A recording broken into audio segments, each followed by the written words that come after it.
Good afternoon, everybody. Welcome back to Other Minds and Hands. This is episode number 97 today. And today we're going to return to Narnia, as we said that we would. We're gonna look at Prince Caspian today. And there are two things we're going to focus on. First, we're going to begin with the discussion of the openings, as we often do, to kind of get back in. And of course, it's an interesting moment because this is a sequel, right? It's a book sequel. It's a film sequel, right? Everyone, all three of the versions we're looking at, the book, the original book, the Walden film, and the original BBC show, are all trying to pick this story back up again, figuring out how to pick this story back up again.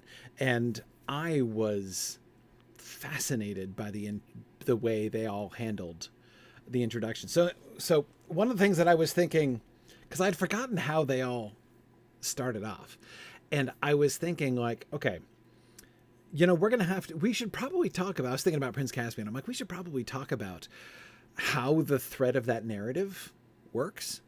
Right, because Caspian himself. No, like the book, like the whole the way that Lewis unrolls the story, because it's by far the most idiosyncratic narrative thread of the whole Chronicles of Narnia. Right, because how Lewis does it, just to remind folks, we start the book with the Pevensies. Right, and the Pevensies find themselves transported into Narnia, and they don't know exactly for sure where they are, and they take a long time discovering where they are, and then they figure out, oh, this is Narnia, and then they meet Trumpkin the dwarf, and he tells them the story about how we got there. And that's like, and now, multi-chapter, flashback to Trumpkin's narrative of Caspian, which goes on for multiple chapters, until it comes up to the point where Trumpkin himself is captured by the Telmarines and taken out to be drowned, and is rescued by Susan and Peter and the rest of the Pevensies, right? And then, of course, it follows the narrative, and then it's back with the Pevensies and Trumpkin now, and they travel until they get to Aslan's Howe and meet up with Prince Caspian, whereupon they discover what's been happening since Trumpkin was gone, and then we all move together towards the end of the plot at the end. Everybody got that? Yeah. So basically, it's like there are the two separate narratives. There's the Pevensey narrative, and there's the Prince Caspian narrative, and he does them totally separately. Like the whole first, like, so the book's in like time. Really long story. Again, multiple chapters in a row. So the book is like roughly in thirds. Like the first third of the book is the Pevensies rediscovering Narnia. The second third is the backstory of Prince Caspian, and then the final third is like they all come together and resolve the plot. It's not exactly divided equally into thirds. No, that's a pretty clean cut and gives us a really clear 3-act as well. Yeah, exactly. Now, both of the films are like, oh heck no. Like, that is not happening, right? We're not going to wait until a third of the way through the film to introduce the titular character. Like, that's not going to happen at all. And that creates a really interesting set of choices that they make at the beginning that influences both of them. Both of the film adaptations insert the Caspian story really, really close to the beginning. Sorry, go ahead.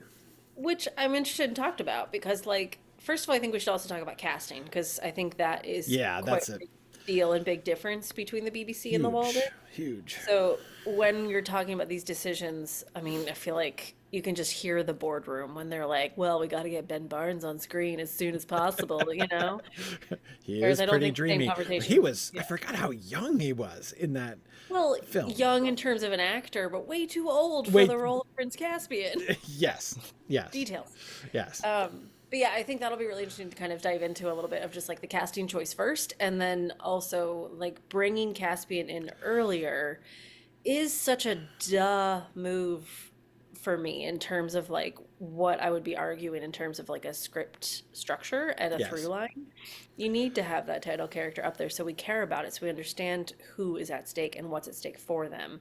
But in terms of a text, I didn't mind it. I mean, I don't remember the first time I read it being that critical about it because I just took it as a 9-year-old. Yes. But I don't remember that being an issue. I kind of enjoyed spending time with both sides and figuring it out. So when they came together, I was also really invested. And it actually reminded me a lot of the storylines in Lord of the Rings, where I used to skip through stuff to get back to Merry and Pippin, and I just wanted to read that bit. And now how times have changed that I want to skip through other bits to get to those, so like that's okay for things to be in parallel with text because we are sitting with it for a long time. But I don't think that would have worked as well on film for the hour-long BBC or the 2.5-hour-long Walden. Yeah. It didn't have that And pacing it is freedom. similar to now the challenge with the Lord of the Rings, right, is that it splits in the two towers, right? So we get one unified narrative For a long time. for a long time, and then it divides. And so the choice that the movie made, which is a radical choice in the sense that it's a radical departure from the narrative procedure of the text, it's a radical restructuring of the story for them to interlace it, right? To be going back and forth. But it didn't feel as sort of radical, as like controversial in a sense to me, because of the to me the effect of Prince Caspian. We as readers, like we as Narnia readers, right, are invested in the Pevensies. Like they were the heroes of the first book. And so when we come back to them, it's true. The book is called Prince Caspian, and we don't meet anybody named Prince Caspian for a long time. But in a sense, like that's kind of that's counterbalanced by the fact that we're in a comfort zone. Like we're Right, we're okay because we're with our friends and we're yes, back in Narnia. yeah, Like exactly. none of it looks the same. We don't know this Trumpkin guy, but like we're with those four, Yeah, so we're okay. and of course that process of like the opening of Prince Caspian is really interesting because of the way, on the one hand, it's like it's familiar. We've got the Pevensies, right? Just like we remember them from the last book.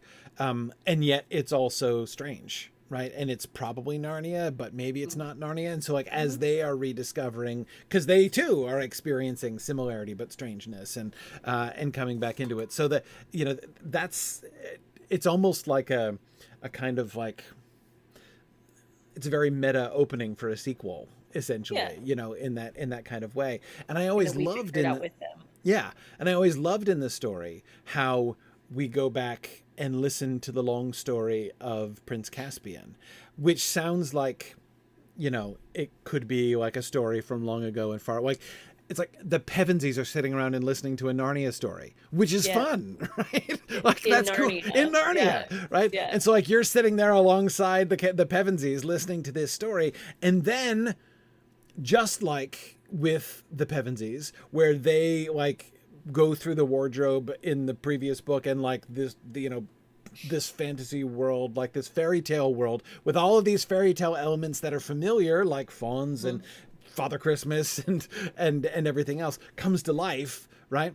The story that they're hearing comes to life. Like Yeah. I remember, my distinctest memory from reading Prince Caspian when I was 7 is that moment when I realized like, and the one who's talking to them right now is Trumpkin the dwarf that has been in the story the whole, like the story becoming real, right? Like Yeah. it's, it becomes a trick. And now they who have been listening to the story are entering into the story, and they're going to become part, and they're going to go meet Prince Caspian. And so it wasn't just like, and now the two narrative lines join. It was, Yeah, I mean, there was magic there. and it's kind of like creating fan service, right? Yeah. Like, because by the end of it, you are hook, line, and sinker a part of this story, and you're like, you're the guy, you get Exactly. so Trumpkin's wrapped now, up in it. he went from like this weird random dwarf they met to like, he's the famous dude from the Yeah, story. and Yeah. he's Yeah. gonna introduce us to the prince. Exactly. Yeah, Now, yeah, they I mean, really started out of that. I loved the way that kind of unfolded. I do get it. In a film, that wouldn't work as well. Like that whole situation wouldn't work as well. I mean, I think that part of the intrinsic pleasure of that is listening to I'm listening to a story, right? I'm reading a Yeah. story, and therefore, like that parallel with the Pevensies Well, hearing the story wouldn't come across the same on film. and you still get, I think, some of the magic of that as that story is unfolding and we kind of figure it out with them. But having that opening scene of stress and darkness and the heavy music showing us that something is wrong, like that is such counter to Hmm. what we get next. It's an excellent opener, you know, Yeah. like just in terms of like presentation and structure. You open with that, then it's like an opening scene to Law and Order, you know, where you get the crime first and Right. then you have this unraveling. Right. So we get the like whoa first, and then we start to figure it out as we go. So in terms of just engaging us, I feel like it was really effective because you do pay attention to this mystery character that had to sneak out late Right. at night and Right. something went down and people are chasing him. We know there's a baby born, so you can kind of put two and two together. Yes. But Yes. then we're with our familiar kids. Yeah. So like you still have that like miss moment of intrigue, but then you have your safe space to kind of figure out what the heck that was. Yeah. So when it starts to come together, I feel like there is still a little bit of that magic, but of course it's going to be different than Yeah. us piecing it together and having that fan service moment. Yeah. Because it's not as like prolonged an experience. Yeah, But look at that. What I just said is like a summary of film adaptation. It's not as prolonged an experience. Like that's a big part of why it's different, right? truth, truth. So, yes, yes. By the way, I remember watching Prince Caspian in the theaters when it came out, and like my very first thought when the opening scene started, I was like, okay, uh, on my like bingo sheet of like Uh-oh. who's the first character who will appear on screen, I did not have Queen Prunaprismia. Like I did, I was 1,000 miles off. Like I don't think she wouldn't have been in my top 15 guesses for who would have been the first character on But screen. then I bet within a few seconds you're like, oh, I Yeah, see what no, they're doing. exactly. So Like, and yeah, then it made sense. the Yeah. labor. I'm like, okay, we're starting not only in the Caspian story, not only in medias res of the Caspian story, rather than at the sort of beginning, as we get it. Though even then, it's not the very beginning. Like his father's already dead, and whatever. But we're getting like the high drama in medias res. Right, he's Yeah. about to get and so actually no, the very first shot, of course, was the conjunction of the planets, which I thought was pretty cool, like in Oh the sky. yeah. Um, Open to the night sky. Okay, that's yeah, kind of cool. which is an interesting recollection from the book. I think that's it struck me as a moment that works really really well. Cause so if you those of you who don't remember the book or haven't read it, so let me explain Prince very briefly. Prince Caspian is raised like without in a context in which, like they say, the old Narnia with talking animals and stuff doesn't exist.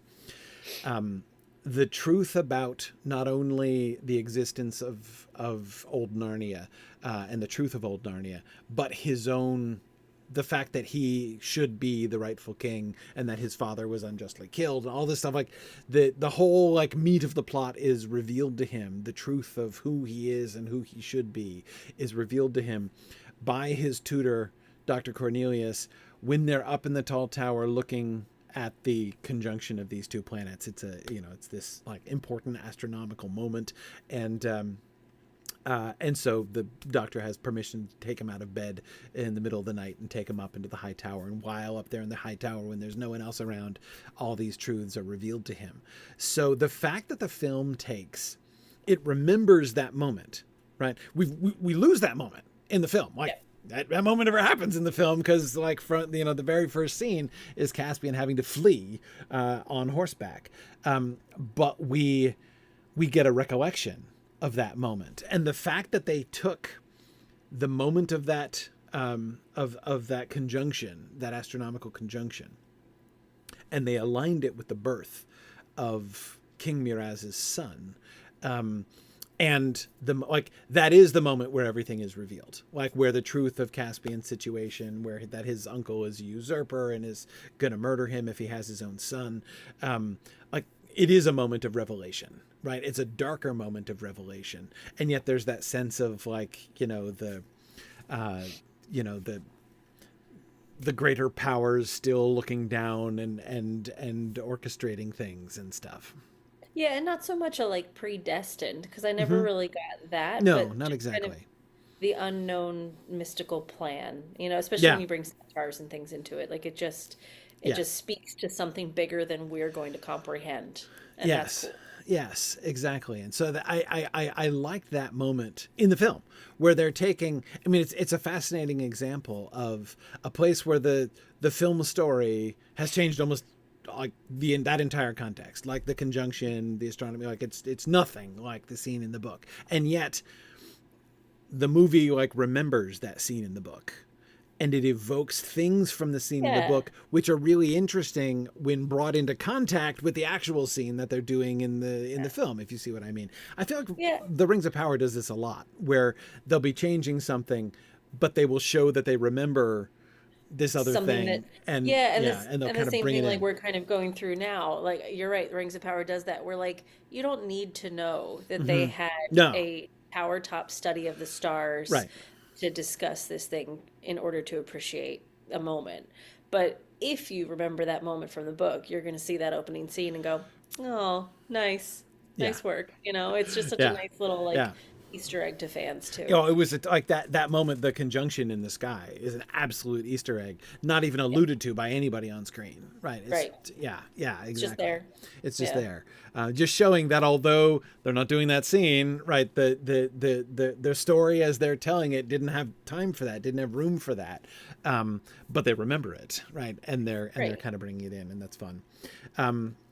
Okay, so the Walden film starts just with Caspian, right? And Caspian's emergency, and that is a 7-minute sequence Yep. of him escaping, being pursued. You know, there's a chase, being dragged behind a horse, and then being found by Trumpkin and Nickabrick, and then blowing the horn Yeah. Getting into a spontaneously. bind. He gets stuck somewhere, doesn't he? Well, he's like Nickabrick is coming after him, and Yeah. the people are pursuing him, and Trumpkin is like going back on foot to fight like the 8 horsemen Right. riding back. It was a weird scene. Like I still don't really get what was meant to happen there exactly. Yeah. Like it's Except melee. Like we're just supposed to yeah, assume chaos and therefore we blow a horn. I guess yeah. Anyway, and then he blows the horn. So I was like. I mean, again, I remember seeing it for the first time, I was like, well, that was sudden, right? The blowing of the horn was sudden, because, of course, again, it's in the film, there's a whole big setup to it. Build up to it. Yeah. Right. The blowing of the horn is a huge deal, for which comes much down the line and is a matter of deliberate policy rather than a sort of spontaneous action, which Yeah. Caspian himself clearly does not understand.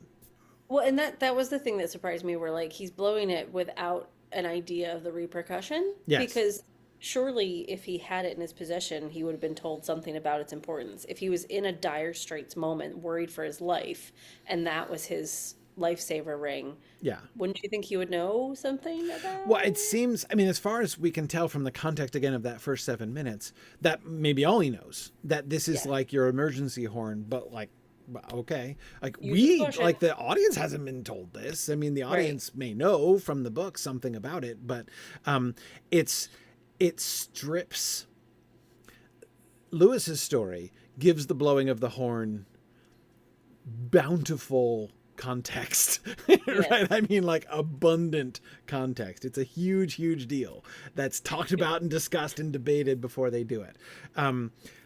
They like totally reverse that situation Yeah, the film is in the like, film. here's a big red button if you get in trouble.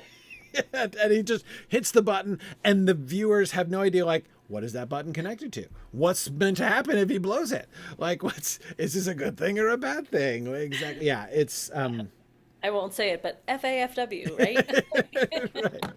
Yeah. FAFO. There we FAO, go. right? Yeah, exactly. It's weird. Like it's Yeah. it's unexplained, and that was an interesting choice. But of course, they seem to do that because of like, or I mean, I don't want to speculate because of course you never know exactly what their process was, but the way that their narrative proceeds suggests that because they cut from that straight to London. Yeah. Right. The horn that he's blowing is juxtaposed with a car horn as Lucy's crossing the street, right, Right. in London. So we get back to the Pevensies. Which I don't think we should think of as like the horn sounding as the car horn. That's just a nice editing adjustment. Yeah, exactly. Like, yeah. No, it's clear that there's a little bit of a jump back because the actual effect of the horn happens several minutes later. Yeah, Gregory, I too had totally forgotten that Peter Dinklage was in this movie. I know, me too. Until Trump started talking, I was like, oh. Yes, totally forgot and that. I meant to look this up. Is Reba Cheap Eddie Izzard? Oh, I don't remember. I'll look it up while we talk. But I was like, that voice is awfully familiar. Anyway, so they then bring in the Pevensies at that point. Now it is Eddie Izzard. It is? I feel better now. Yes, okay. it is Eddie Izzard. Izzard. There we go. Now let's go back to the BBC for a minute. Okay. Right. Oh, I can pull these pictures up too if you want me to. Oh, yeah. Yeah. Why don't you go ahead and do that? Okay. I don't have a ton this week, but, it's something to look at. Yeah. So in the BBC production, we start with the Pevensies. They provide a sort of normal Pevensey frame. Normal in the sense, like if like the book approach is taken as the norm, right? And we come in expecting the Pevensies on a train platform at the beginning of the film. That's what the BBC gives us, right? Yeah. Except I had forgotten that they were splicing the Voyage of the Dawn Treader together with Prince Caspian. Right. Which became obvious as soon as, like, on the opening platform, like, as soon as they started talking about Susan going to America, and I was like, and them having to say with their awful cousin Eustace, I was like, wait a minute. Whoa, hang on. Yeah. And then I was like, oh yeah, that's right. They did them like back to back, basically. So that Yeah. instead of having them going in on the train platform because they're going back to school, they're on the train platform, still going different locations. Susan directions. going to America, and Edmund and Lucy going to the Scrub household, which again, that is the beginning of Voyage of the Dawn Treader. But so how the BBC handles the plot question is they just cut to it. They insert Caspian, but not first. We get the Pevensies first. They sit down on they get to their bench on the train platform, right? And they're having this conversation. Yeah. And then it just cuts to Prince Caspian shooting a bow with King Miraz. And so we're back into so we go back to basically the same point that the Prince Caspian narrative began in the film, where he is having the disastrous conversation with his uncle, where he betrays the fact that his nurse has told him all the stories of old Narnia, and then like the nurse gets fired, right. And he never sees her again. That's where we just cut to, without explanation, we cut from the train platform to Prince Caspian and do the entire Caspian story.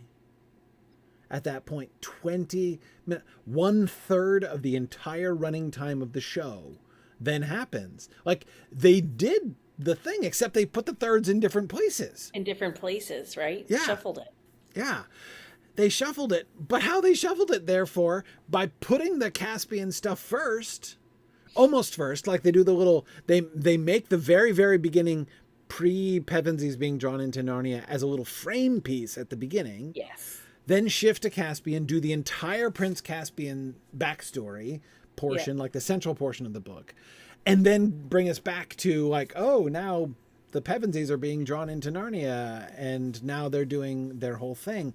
So it's like you get the same effect, except you lose the magic because now we know who Trumpkin is before they meet him, right? So And anyway. it felt like episodic, right? It felt like we were like, in this episode of Narnia, we meet Prince Caspian. It Right. didn't have the same magic, like you said. It was just like weaving it together. It's like, nope, here's your frame, here's your story. Here's your frame, here's your story. It's clear that the BBC seem to, like, the BBC producers still seem to feel that going without Prince Caspian for, just following the Pevensies for like 15 or 20 minutes of the 60-minute runtime of that show. And we should add like 60 minutes, like it's less than half the length of the Walden film. So Totally, yeah. it's really cramped. Yeah. But spending, a quarter to a third of the entire show before you ever meet Prince Caspian, like they clearly decided that was not okay, right? Mm-hmm. But then they kind of did the segmented thing anyway. I found that a really peculiar choice.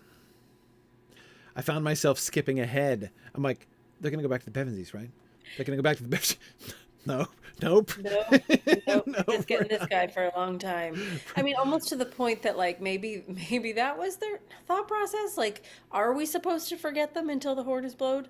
Like, maybe. Maybe. Don't I mean, know. it's fun because, of course, when the horn is blown, and then we go back to the train station Yeah. where the Pevensies have been sitting for like a week and a half, as far as we Right. can tell. Like that. Anyway, like it's all of a sudden it's like, oh yeah, well, there we go. Back to that's why we had that train station sequence at the very, very start of the film. I mean, it is interesting. The extent to which we almost lose sight of it is kind of interesting. But, yeah. We should talk. I mean, I can't look at these pictures and not I know, like we talk should talk about this. casting while this is in front of us. We absolutely need to. So we talked about this last time, right? Yeah. When we did The Lion, the Witch, and the Wardrobe. And what is happening here is plainly a kind of doubling down on, the same choices that we saw in The Lion, the Witch, and the Wardrobe, right? The choice to make the BBC chooses to make all of the children, in fact. Yeah. And the Walden film chooses to make Edmund and Lucy children and Peter and Susan teens. And kind of upper teens, really. Yeah. And we talked about the way in which that changes the dynamics, puts them more explicitly kind of in loco parentis, and introduces whole new plot angles. Enter Prince Caspian. Enter Prince Caspian and Susan. I don't know if I want to jump to that just yet. I mean, like, but yeah. So Might as well. let's just talk about the casting choices because we don't really want to fall into this is right, this is wrong, but you can see why this is jarring. And so, like, jarring is the conversation I would want to have with the filmmakers of, like, is this a jar you want? And I mean, I feel like I can see again sitting at that boardroom table and then being in 2008. Yep, this is exactly what we want. Yeah.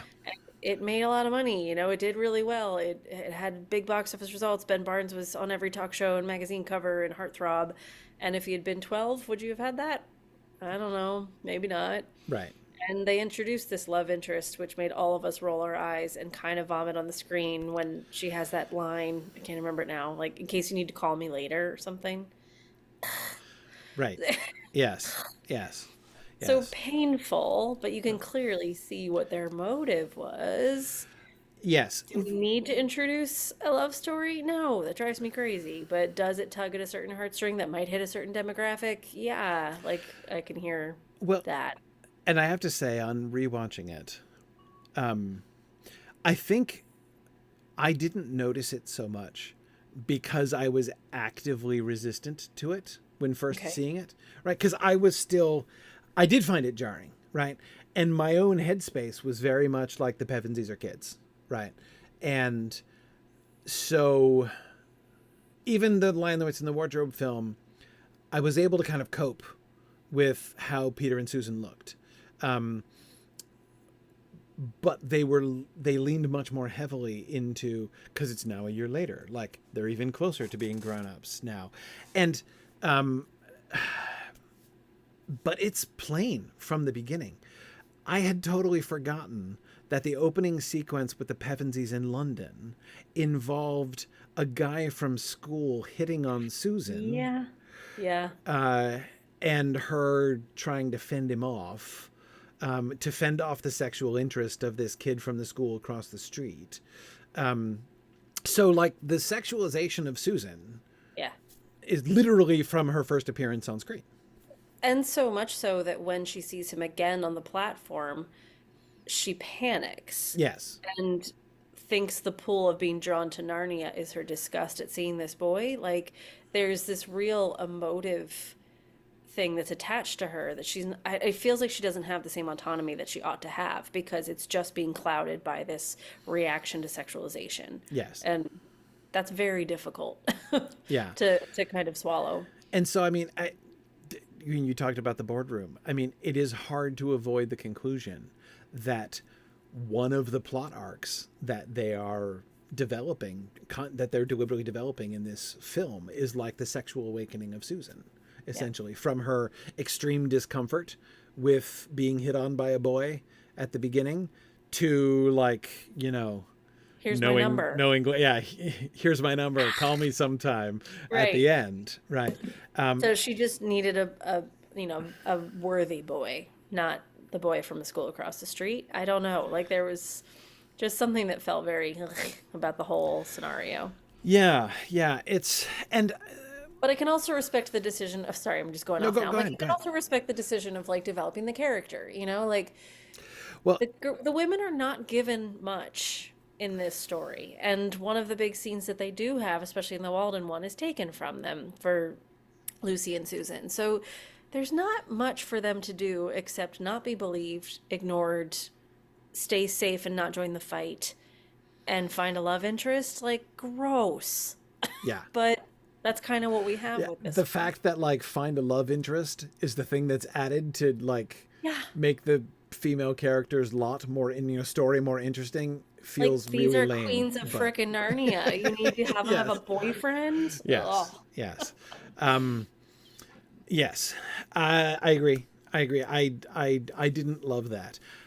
I will say, it's just as, I was, just as I was saying that you could easily defend the really funny badger suits, or sorry, beaver suits. Badgers are I was looking at the badger here. The really funny. There's also badgers in the BBC one. Yeah, exactly. But anyway, you could, and there is a really funny badger suit in this film as well. But I was talking about the beaver suits though from the Lion, the Witch, and the Wardrobe. Just as I was saying last time, that you could defend the funny beaver suits and say that in a sense that's actually closer to the book than the more realistic animals, because Lewis depicts, especially in the first half of The Lion, the Witch, and the Wardrobe, he clearly depicts the animals not just as talking animals, but as anthropomorphized talking animals. They're more like the animals in The Wind in the Willows, who wear clothes and drink tea and paddle boats and drive cars, than they are like the sort of slightly more naturalistic talking animals of the CGI film. Right. So too, you could argue that there is a big emphasis in the book on the fact that Peter and Susan are almost adults, and as adults are not this is their last trip to Narnia, and they're not coming back to Narnia because they're almost adults. And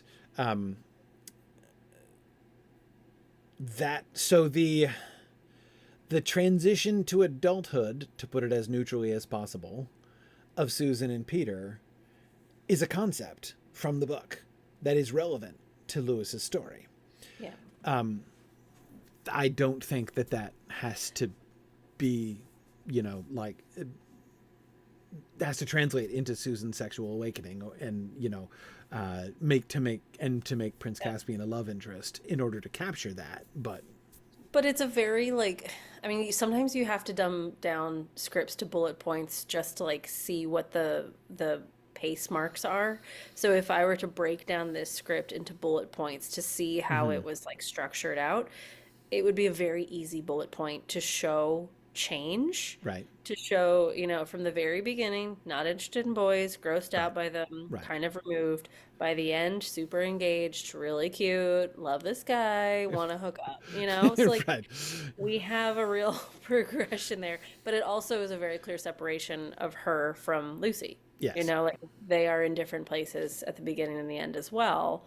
So while I don't like the actual choice because Maggie doesn't like that choice, like script wise, you can see why that Yeah. choice No, made. and Yeah. again, and I can say that I can see how that choice is interacting with things that are actually there in the text.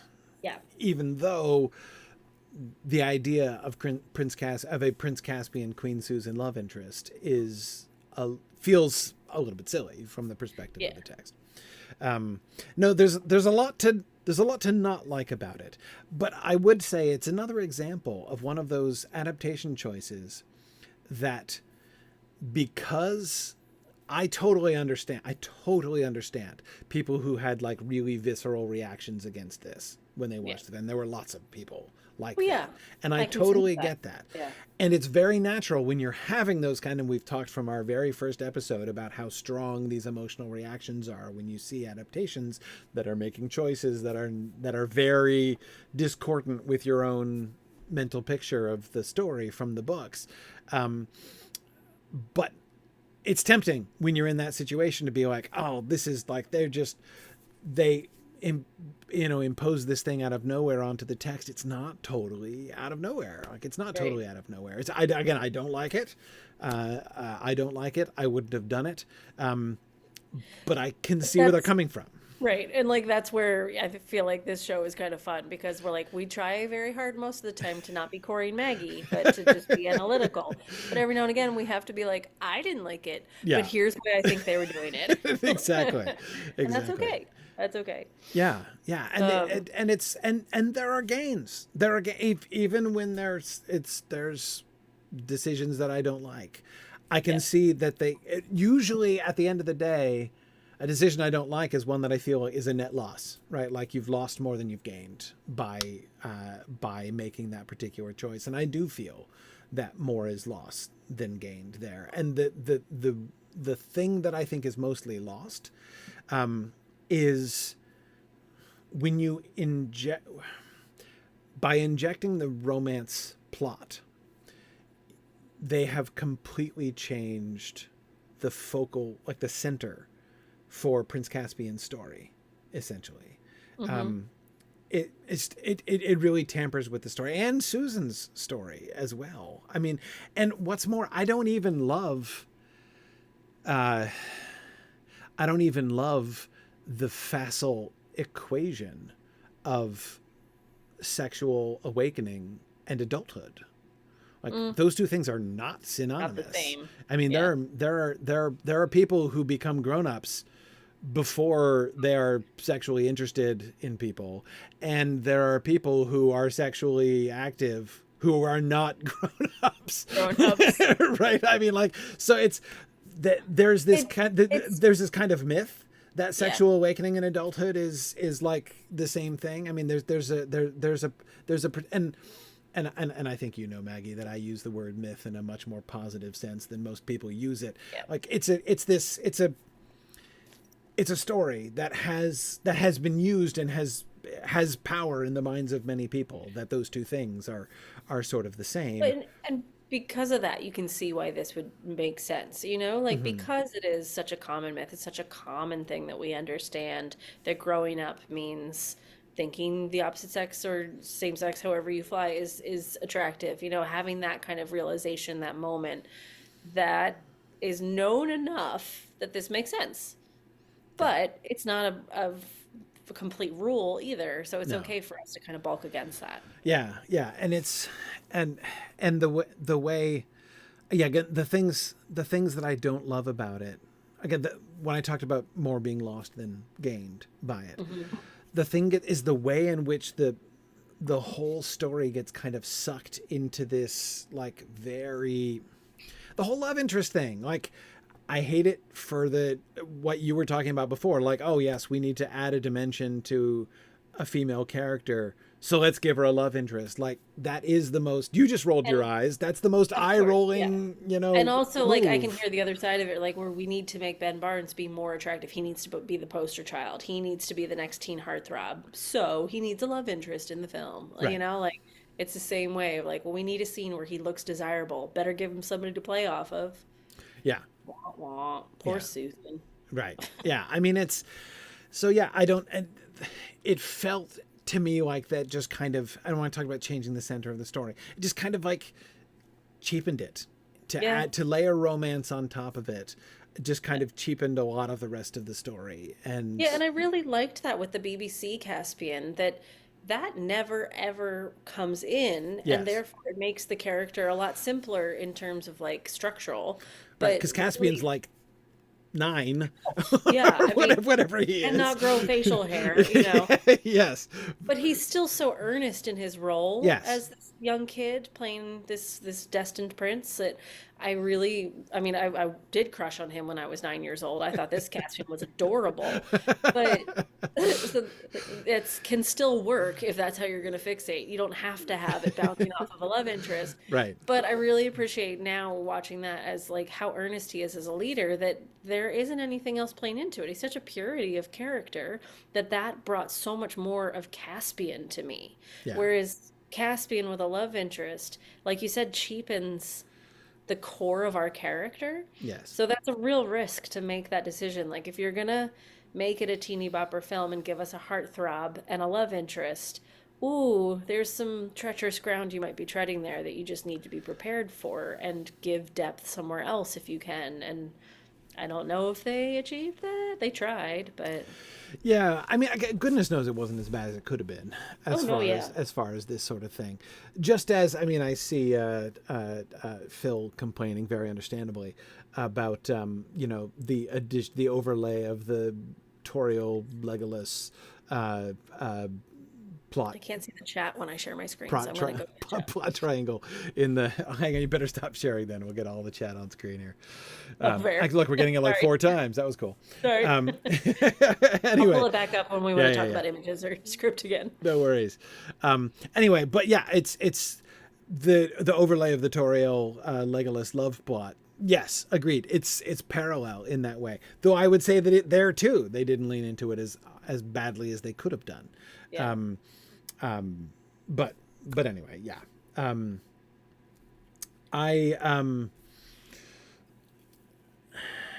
Okay, let's talk about. All right, I'm caught up. Let's jump ahead and talk about the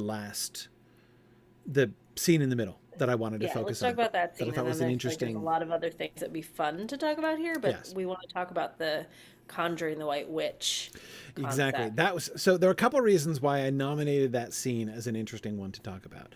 One is that it's a fascinating kind of turn in the middle of the story. Like it's a very sort of notable moment in the middle of the story. Mm-hmm. And it's particularly important because it's the moment that the two stories come together. Right, when Edmund and Peter and Trumpkin come in and meet Caspian and Cornelius and Nickabrick, and there's the fight with the hag and the werewolf, and they're trying to summon the White Witch. So it's a moment of crisis, and it's a moment of confluence of plot lines. And so I was interested. I nominated it even before I remembered what the films did with the plot lines there. And I just went with it because I was like, I don't really remember that, but I'll figure it out by then. Yeah. Yeah. So the interesting thing, Lewis really leans into the whole like two stories coming in thing, because so one of the things that's noticed, I mean, it's a long scene and we don't have time to read the whole thing because it's like half a chapter, but we'll remember we start the book with the Pevensies. We got the Prince Caspian story as a story that the Pevensies are listening to. In this moment, when the two narratives are about to collide, they don't quite.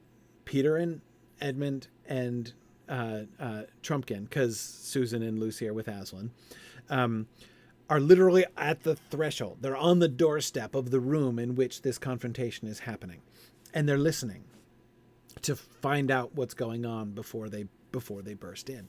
So the very beginning of this final sequence is yet another Pevensey sitting and listening to story, right? Like they're overhearing the narrative. Trumpkin's not telling the story this time, but they're still hearing it happen, like they're listening to a story again, and then they burst into the story when the action starts. Like when they hear the fight break out, they bust in, they join, and pitch in with the fight. So again, as I say, if it's like Lewis could feel the drama of that moment of the two stories merging, right? And really drew it out in that moment. Really drew it out and made them continuously passive until the moment of action. Like, that's pretty cool. It is pretty cool. Yeah. It is pretty cool. And then they introduce themselves to each other. And of course, when they do, it's this really delightful moment, right? Where it's like Peter and Caspian are introducing themselves to each other, right? And it's like,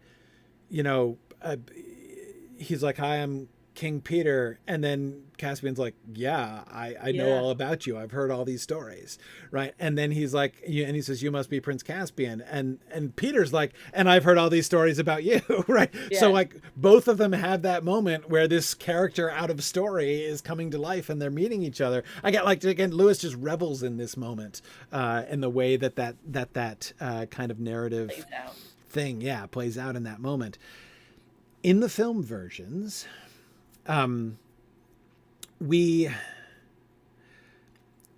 don't get, so the BBC follows the shape there. They've shifted it around, as we said, right? Like we do the little frame, then we get the whole Caspian story, then we go back to the Pevensies, get the whole Pevensey story leading up to that moment, right? Yeah. So we're kind of cutting back to Caspian again after a long time away at that point. But this is still where they meet up for the first time, right? It's still where they meet up for the first time. Yeah. And that's the thing in the Walden film, they change it radically. Yeah. Not only has Peter all of them met Caspian, well, I was ages ago. It was probably 20 minutes earlier, but anyway, it's been a while. They've had multiple scenes since they met Caspian. But they've been in that space before. It's like the third or fourth scene in Aslan's How, in the underground, sacred place of Aslan's How by the stone table. So it's already it's already a familiar set, essentially, that we get there. And I think it's interesting. How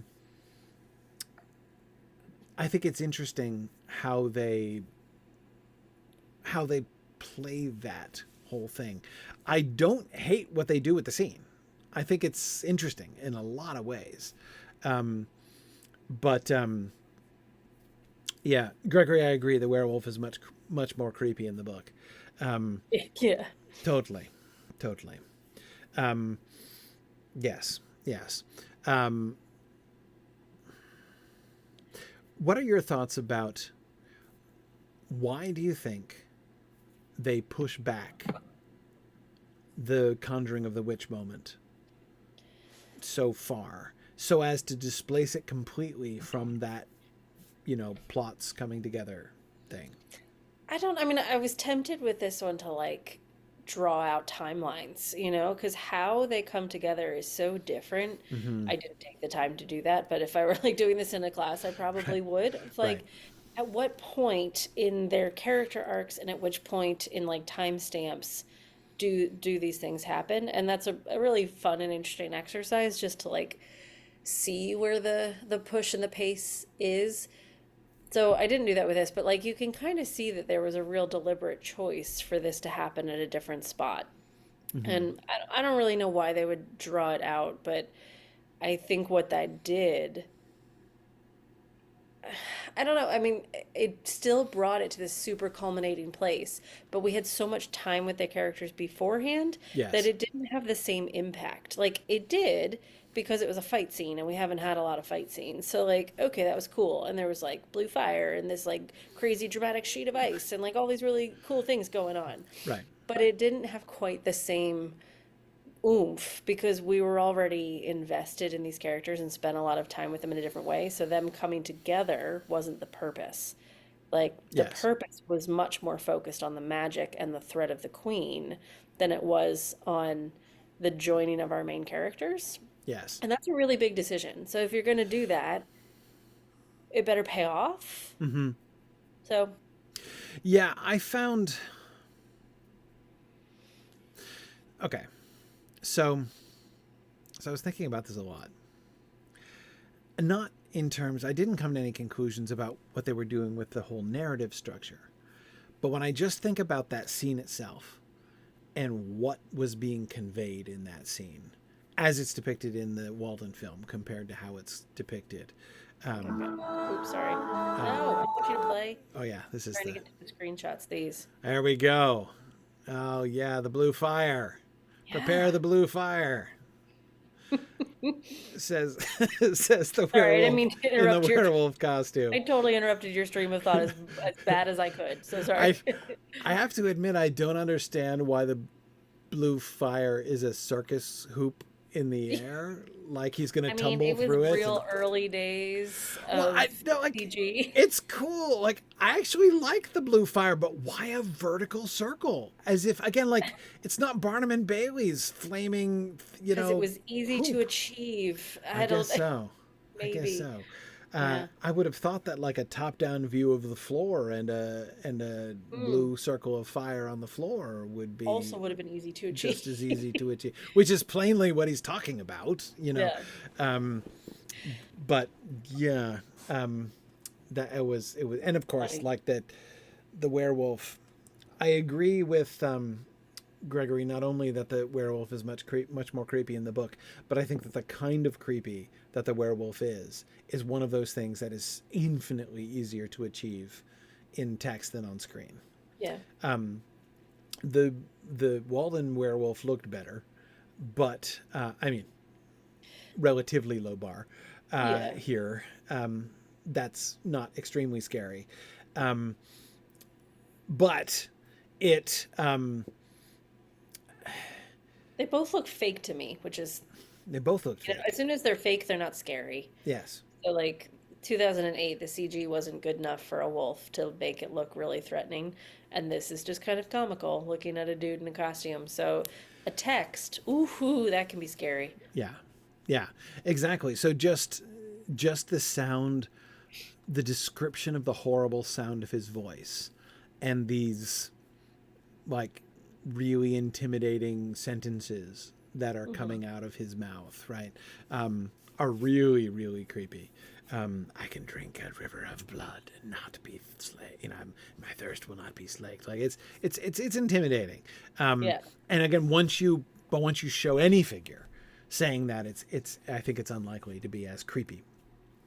But anyway, okay. Let's remember the context in the book.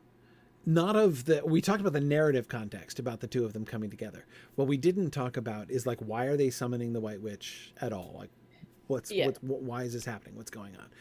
So remember that the situation in the book is that the old Narnians, the descendants of the old citizens of Narnia, who have been surviving and hiding, they've been refugees.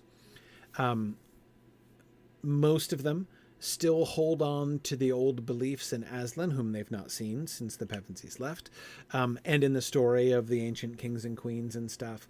And they have faith that that Aslan will remember them, that the old stories are true, that Aslan will remember them. They've blown the whole build up to and discussion and debate about blowing the horn.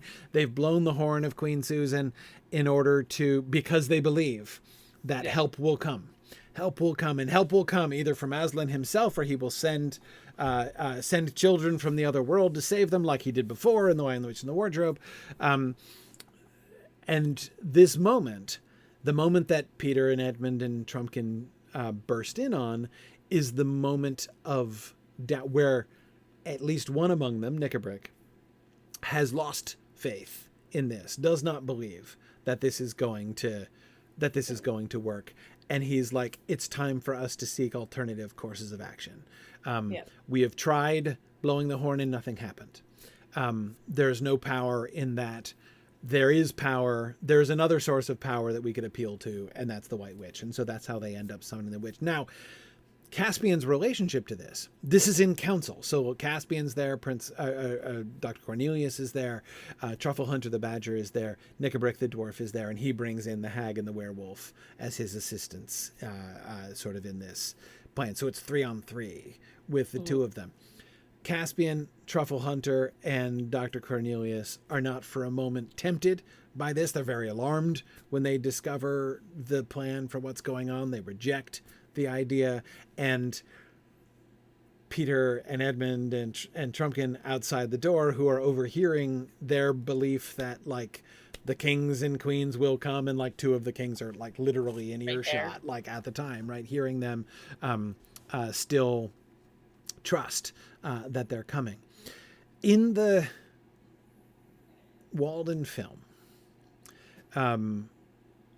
it's shifted tremendously because they've already, not only have the characters all come together. So the thing that was in doubt in the original version of the story has already happened.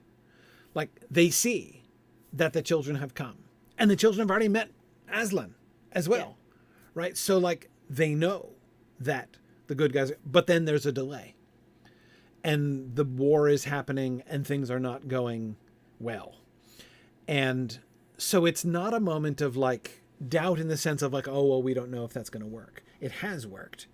And this, I think, is visually reinforced by the fact that, again, we've already had all those Aslan's How scenes. We had the dramatic moment where Lucy and Susan see the stone table upon which they saw Aslan killed and rise from the dead before in The Lion, the Witch, and the Wardrobe, right? They all see the carvings on the walls, the carvings of themselves and of Aslan and everything else. So there's already been this moment of reverence, awareness. This awareness, this firsthand awareness, like by Susan and Lucy, who were themselves eyewitness, right, of what happened there on that stone table.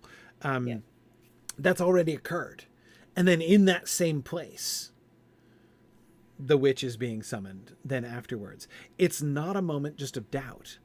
It's a temptation to turn away completely, right? To seek a more violent alternative, right? Caspian is tempted, unlike in the book where Caspian remains Caspian and Cornelius and Truffle Hunter remain firm. Caspian is tempted and is giving in to the witch. By the way, something I noticed that I didn't process when I first saw this, the sheet of ice.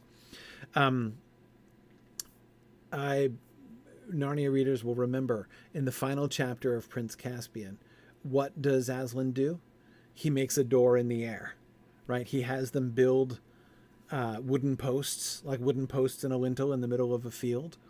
And then Aslan opens a portal in that door in the air. So that like Aslan makes a door in the air is a prominent phrase at the end of the book.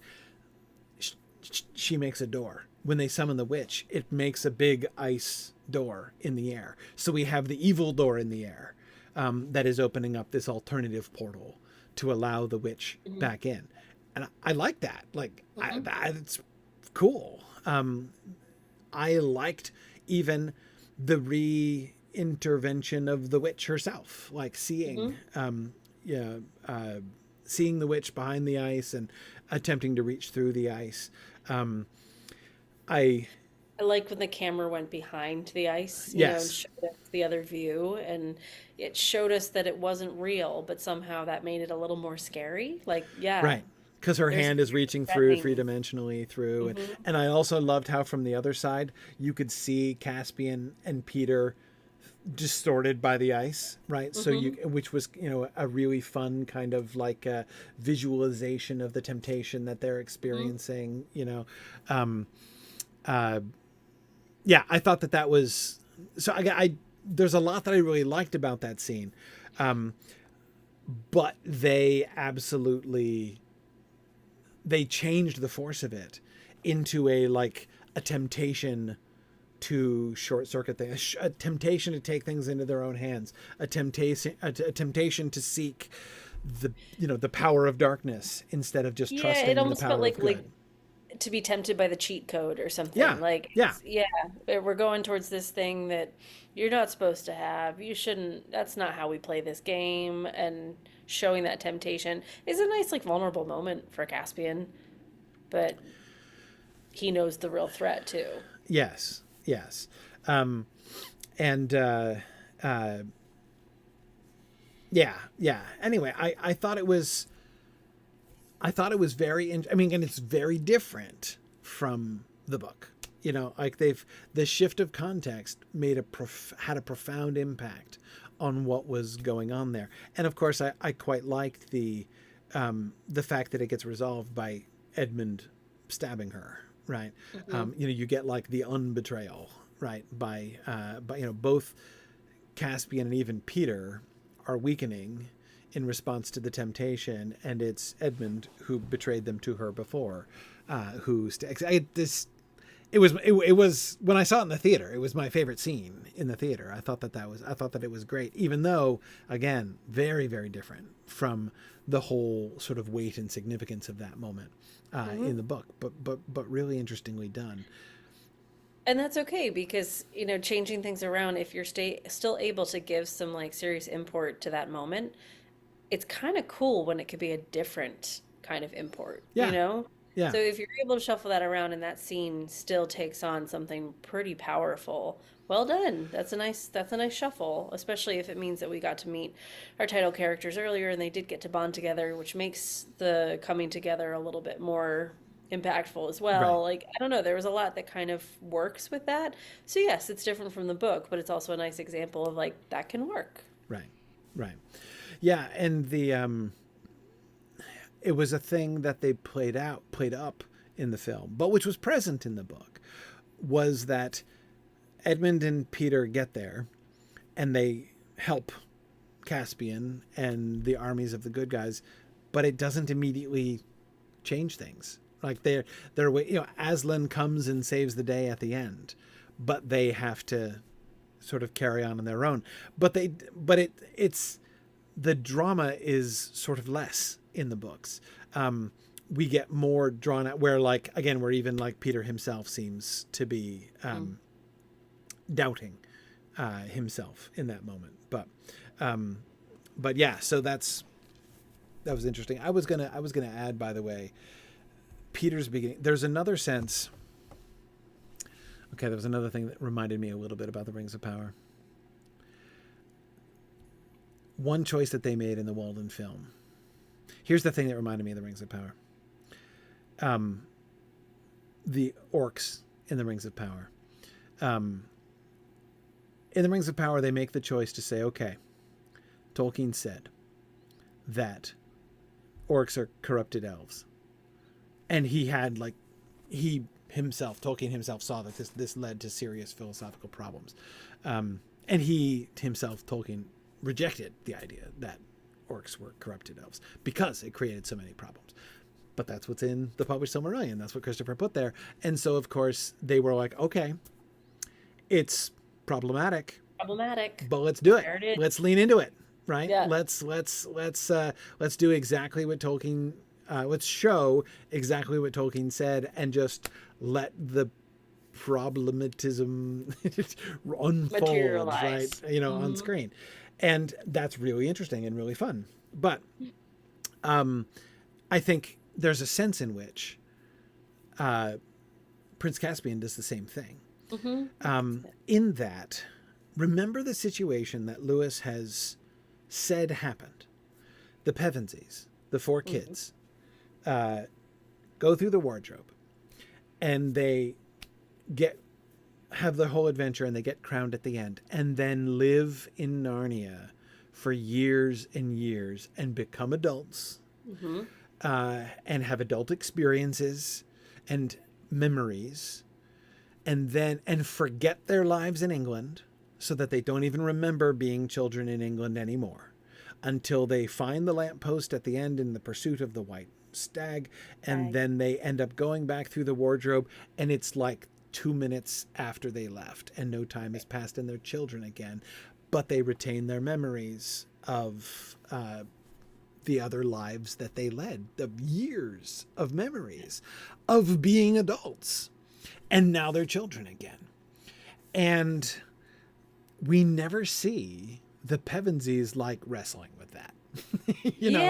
What that means. Like, I mean, like, and they weren't just adults, they were kings and queens. Yes. Like, we do see like a snippet of it at the opening of the Walden, and I really appreciate that's exactly what I was coming back to. Yeah, like I really am grateful for that. Like, oh yes, we aged a day and then we're children. Like, they actually talk about that time jump, and Lucy holding up the dress and saying, I used to be so tall.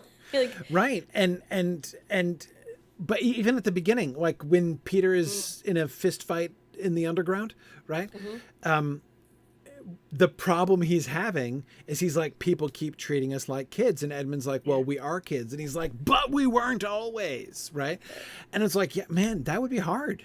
That would be hard. It would be hard to be treated like a kid.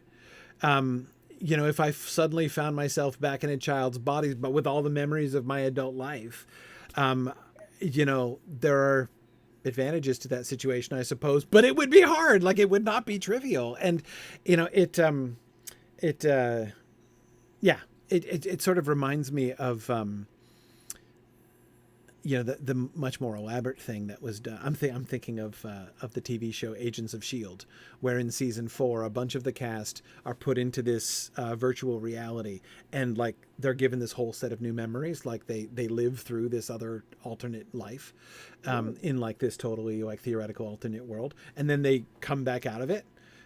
Into the world that they left, and they still have all of their original memories, but they also still have the memories of the life that they lived for years inside, the Matrix, inside this thing. And they're really struggling with like, I am two people. I have two sets of memory, like both of which are equally real in my memory. And like, they're really like messed up by this, and it affects them very deeply. Like one, yeah.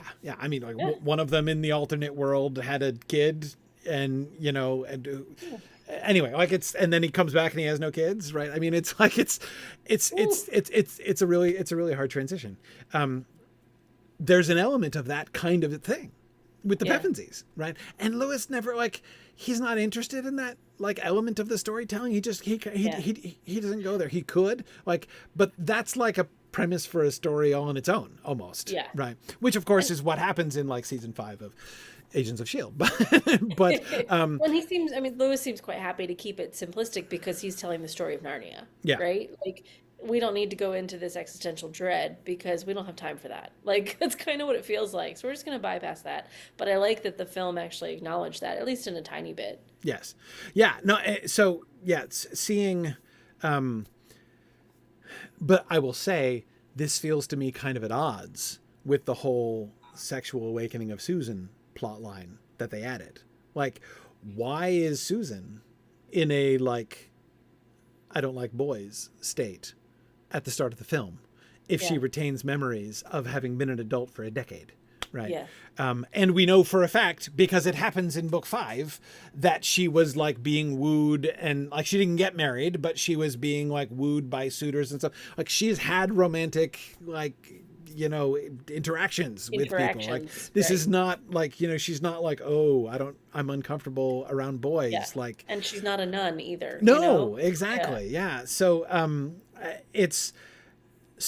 felt like it was kind of at odds with itself. On the one hand, they were asking me to imagine Susan as like a still in that sort of innocent childlike state, but they're asking me to imagine Peter as like this adult now forced back into a teenager's body and into a teenager's position on the social rung, right? And not liking it. Anyway, I thought that was interesting. I mean, you see why it reminded me of the Rings of Power, because it's like, okay, this is there in the text. Like, this reality is there in the text, and we're gonna put it out there, and we're gonna kind of let it breathe for a minute.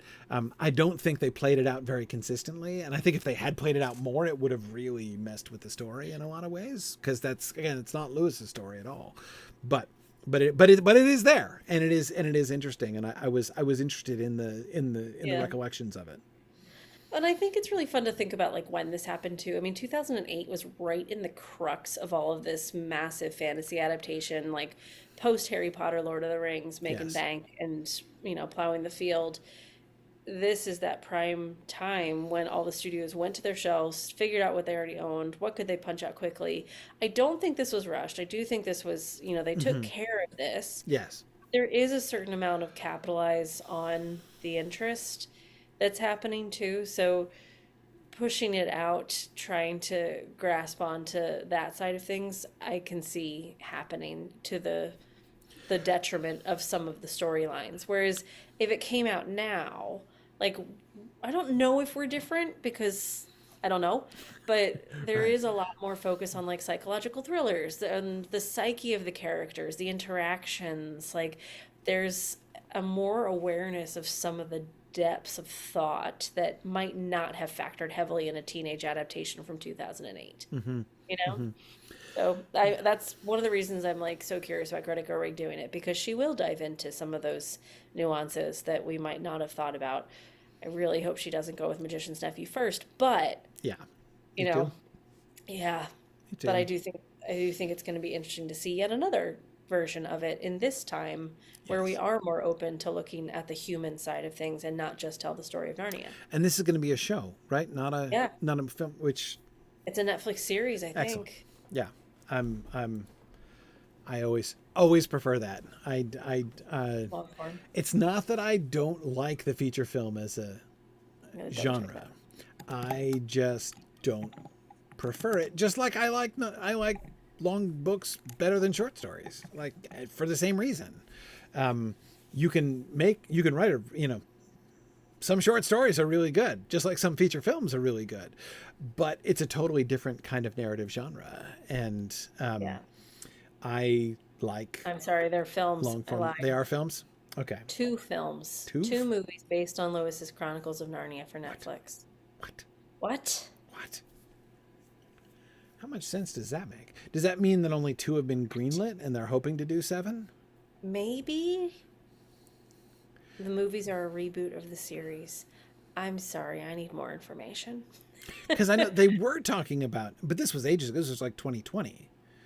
I remember. Because I remember Yeah. we were joking about it. We did SoCal Moot, which is happening this weekend, by the way. Oh, Um, fun. we did SoCal Moot at Netflix, at the Netflix headquarters, Cool. in 2020. Like that was the last moot before, while I think I was catching COVID at the time. And uh, anyway, so we all did, we were all there, but I remember we were joking, like as we were in the Netflix headquarters, we were we kept joking, we kept like looking up at the corner of the room as if like, assuming there was a camera somewhere and like giving them advice about the Narnia show that was coming Right. up. So, like that was, it Like was, guys, we have it was ideas. like a running Yeah. joke at that. So I remember that just being discussed back then, but Huh. let's think about, okay, this is a fun challenge. In 2 minutes, You can do it. how would you do a 2-film Chronicles of Narnia? All seven? Well, I mean, you can't just Oh, obviously. I mean, you couldn't do like 3.5 books per film. That wouldn't be possible. You'd have to just simply cut some, or like, I mean, and sadly, that means that like my clear favorite book would be the very first to be cut, The Horse and His Boy, the least essential plot wise, right?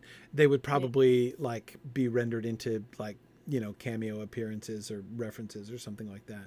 Yeah. Um, uh, yeah, I mean Well, that yeah, just somebody has a horse named Shasta and you're just supposed to oh roll yeah, with it. exactly. Like or like yeah, Yeah. exactly. There would be somebody would be would yeah, like there would be a talking horse like Right. named Bree or Win or whatever. Yeah. Anyway, yeah, no, it would be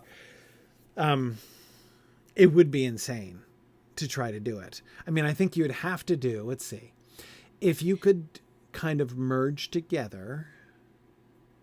My goodness, how could you merge together The Lion, the Witch, and the Wardrobe and Prince Caspian when there's a I mean, 1,000-year time gap I in love that between first of all them? you tried to do this in 2 minutes. I Yeah, mean, you I just did a whole Sunshine Mood yeah, fake casting of Muppets Lord of the Rings, of the and Lord it of the didn't Rings. get Yeah, done in yeah, a it didn't weekend. get done So, in a day. yeah. But it's okay. No, I still got I 30 mean, seconds. like with anything, I feel like you'd have to pick a through line. Like I feel Yeah, like it would, you'd have to pick I a would through have to line. be the Heaven Seas because they are in it the most. They have the Yeah, biggest arcs. Like you'd have to cut a lot of stuff, but you could get great deal of one, stuff. 2, and 7, like and bits of other things in there. Like you could Bits of pull in a 3. You'd lot. have to skip. You have to skip the Prince Brilliant and the Silver Chair. You have to Prince. So 4 Yeah, and 5 are out. Like the yeah. Silver Chair and the Horse and His Boy would be cut wholesale. The Magician's Nephew. I think you could start with that. You could start with that, but you would only need Again, it's the only foundational stuff. circumstance in which I would submit that starting with the Magician's Nephew would make more sense. If you're trying to do it into one continuous narrative, then it Does makes that sense to mean that start at the we beginning.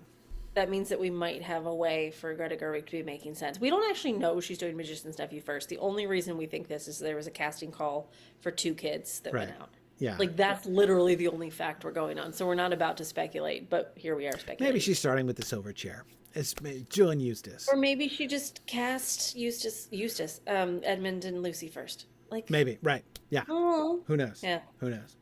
Yeah.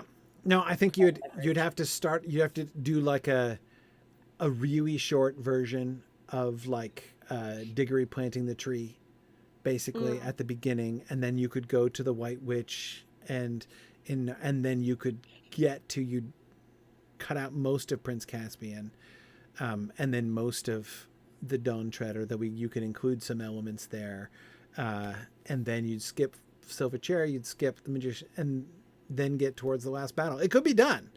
It'd be It hideous. could. It could. It Yeah. would be hideous. It would be painful. Yeah. But Yeah. maybe they're also, I mean, we don't know. Maybe they're also not trying to do the entire series. It's just only 2 have been greenlit. Yeah. My hope certainly is that that's the case. Yeah. Um, But I also can't see her taking on 7 films. Can you? Like, this is a very diverse director that she would want to do lots of different things to not be defined by one adaptation series. it I don't does feel like a lot to ask. I mean, Yeah. I don't know. Maybe there's a plan to hand it off. Maybe there's a plan to just have her get it kickstarted and then move on. Yeah. Create the world like Harry Potter. Yeah. Huh. Yeah. Greg? Well, I guess we'll see. It's apparently starting to film this summer in the UK, so I'll see what set I can crash. That's right. Have Maggie climbing over the walls. No, I'll get it legally. Let me rephrase. Which set I can go visit. Yes. Yes. Yeah. Plus. No, it'd be interesting. Yeah. Yeah. Well, luckily we can kind of continue this conversation next time we meet because we've decided we're gonna go whole hog and go to Yeah. Voyage of Dawn Treader. Exactly. So next time I was debating, we were talking briefly about like, so what should we do next? I'm like, I don't know if we want to do the Voyage of the Dawn Treader. It was so bad. And then I'm like, wait a second. We should do the Voyage of the Dawn That's Treader why because we it's should so do bad. it, because it was horrible. Yeah. And like, but why was it horrible? Like, and it's something that I've said for a long time that we should talk about. We've been showing a perfectly wholesome and natural bias towards good adaptations or interesting adaptations. We haven't really, but we said a couple times it'd be interesting to sit down with some It would. bad adaptations, Really bad ones. some really And bad ones, and say what makes them bad. I've got a good list, and usually, I mean, we'll go into it, but like usually it just means it's a bad film. So like let's talk about why it's a bad film. What Yes. makes it a bad film? What makes it a The bad fact film? that it's based off of something beloved just makes it that much more painful. Yes. But if it's a bad adaptation, it's a bad story. Yeah, I have a hypothesis, Okay. which is that every bad adaptation that is accepted as a bad film. Like it's because an adaptation which is a good film but radically changes the original is still not treated as a bad adaptation. Like How to Train Your Dragon, for instance, right? Which is a ridiculous adaptation of the original. I mean, it like has almost nothing in common with the original. It's Yeah. like borrows some names, a little bit of setting, and almost nothing else from the original. And yet, it's a good movie, and Yeah, so therefore those people love ones it. that baffle me of like, absolutely love How to Train Your Dragon. When I found out it had nothing to do with the original text, then why are we doing that? Couldn't it just be a great story about dragons? But we Yeah. have to call it Yeah, it was almost like that Twilight thing that the yeah. example you always give about the one where like She's an FBI. let's do he's the one Twilight that runs except the he's not a FBI. vampire and She's a track star at Brigham Young. Yeah, that yeah, one. exactly. Weird. Exactly. Well, and I was just guest lecturing in Sarah Brown's space class. We were talking about Dark is Rising, so of course had to bring up the last Yeah. episode that. There's another one, guys. Yeah, right. This is going to be a separate series where Maggie has a glass of whiskey and talks about these Yeah, adaptations. I know we're gonna. I don't think that you'll be able to be perfectly that won't be sober this when one. we talk about The Dark is Rising, but yeah. So we're gonna look at the Voyage of the Dawn Treader film, because the thing is that when a movie is bad, it's really easy to dump on the adaptation, right? On the adaptation choices, and blame it as if that's what makes it bad. Is it? We don't know. So that's what we're going to look at. Next time, we're starting off with the premise. I mean, my experience of that movie was that it was a bad movie. Your experience of it was that it was a bad movie. So let's look at it. Let's try to figure out, as Gregory was quoting, wherein does its badness consist? That is the question which C.S. Lewis, in an essay I'm fond of quoting, challenges people to say, like, instead of just... that's the alternative to crit fic. Again, that's my name for a thing that C.S. Lewis describes, where when people say something is bad, they almost always tend to immediately start making interpretations about what caused it to, like, what were the factors that came in to influence its badness, which they don't actually have. Which they don't actually know. I mean, that's why it's crit fic. You're making stuff up. Like when somebody says, like, well, Tolkien meant ... Right. You don't know that. We don't know. We don't know. Right. Yeah. And it doesn't even matter. Like, it doesn't matter how plausible or even accurate. Like, we may actually know some of the factors, like the whole Hobbit film 2 to 3. Like, there are lots of elements that you can point to and be like, oh, well, that's why those are bad movies. But that doesn't explain what is it about this movie that is a bad movie? It's a totally different question, and one that's not even, in my opinion, very interesting at all. And the other one, what makes this movie a bad movie, is a harder question to answer. So that's the question we are going to challenge ourselves with. Let's give some parameters here. So we're not here next week because we're both traveling and probably not going to make it. So I think we're just going to say no Other Minds and Hands next week. So the following week we'll do Dawn Treader, and let's glance at the BBC one, but we're mostly going to be focusing on the Walden. Yeah. We may refer back to some of the choices that they make in the BBC version. And the BBC one's totally on YouTube, so you can watch the whole thing there. And then Disney Plus has the Prince Caspian Dawn Treader if you need to see it. Yes. And I feel like I just have to, because Phil put something in the Twitch chat, I just have to flag up to him. Phil, it's on BBC Sounds. You can still listen to it. So he asked if I liked the radio version of Dark is Rising, which came out Christmas 22. And it's great. Like, that's a whole separate lecture. But it was put together by Robert McFarlane, who's like king of story. And Susan Cooper was involved. It was recorded in this like binaural 3D sound. So when you listen to it with earbuds, you can actually like hear doors slamming. The only thing I disliked about that adaptation was the main kid, who's this powerful, incredible character. The main kid was the voice of this god-awful cartoon rabbit on BBC named Bing. And Bing is the most annoying cartoon ever, and that kid did the voice of Will. And I was like, no! Shut up, Bing! oh, that's hard. So I struggled with that, but yes, the rest of it, it was a very good adaptation. Cool. All right. Awesome. Very good. So that's what's next time. So again, not next week, but the week after that. So that's the, what is it, 24th? 24th, I think. Yeah, 24th. Yeah. So we'll be back on March 24th, and we will talk about the Voyage of the Dawn Treader and attempt to discern wherein its badness consists. That'll be fun. That will be fun. All right. Thanks, everybody. And we will see you guys in a couple of weeks. Bye now. Take care.